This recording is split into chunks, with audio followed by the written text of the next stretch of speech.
Saya di sini akan menjelaskan sedikit tentang pembentukan badan-badan negara dan pembentukan Tentara Nasional Indonesia.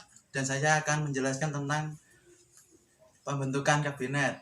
Dan saya menjelaskan tentang pembentukan partai politik. Pada malam hari, yakni tanggal 19 Agustus 1945, di Jalan Gambir atau sekarang dikenal dengan Jalan Merdeka Selatan nomor 10, Presiden Soekarno, Wakil Presiden Hatta, Mr. Sartono Suwirjo, Otto Iskandar Dinata, Soekardjo Widjo Pranoto, Dr. Buntaran, Mr. A.G. Pringgodiko, Sutarjo Karto Hadikusumo, dan Dr. Tajamudin. Kumpulan untuk membahas siapa saja yang diangkat sebagai anggota. Indonesia Pusat atau bisa disebut sebagai KNIP. Selanjutnya disepakati bahwa rapat direncanakan pada tanggal 29 Agustus 1945. Komite Nasional dibentuk sebagai penjelmaan tujuan dan cita-cita bangsa Indonesia untuk menyelenggarakan kemerdekaan Indonesia yang berdasarkan kedaulatan rakyat.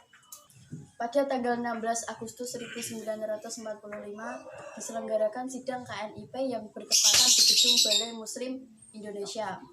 Sidang dipimpin oleh Kasiman Singodimedjo. Berdasarkan usul-usul dari beberapa tokoh, maka Wakil Presiden selaku Wakil Pemerintah mengeluarkan maklumat Wakil Presiden nomor 10.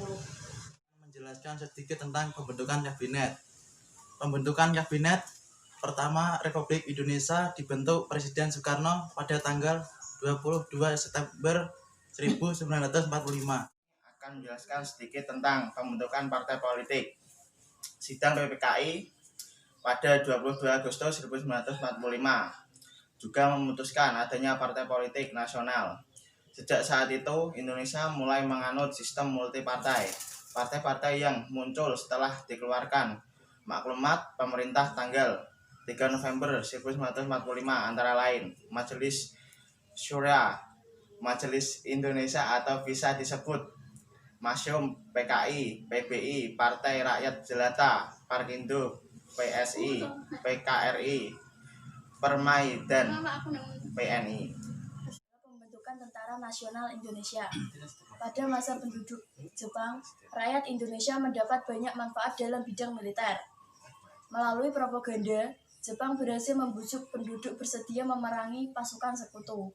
Jepang memberikan pelatihan secara insentif kepada penduduk dengan latihan-latihan militer. Bekas pasukan peta itulah yang menjadi kekuatan inti Badan Keamanan Rakyat atau bisa disebut dengan BKR. Dan yang kemudian menjadi Tentara Keamanan Rakyat atau bisa disebut TKR. Dan sekarang dikenal dengan Tentara Nasional Indonesia atau bisa disebut dengan TNI. Materi yang dapat kami sampaikan, kurang lebihnya kami mohon maaf.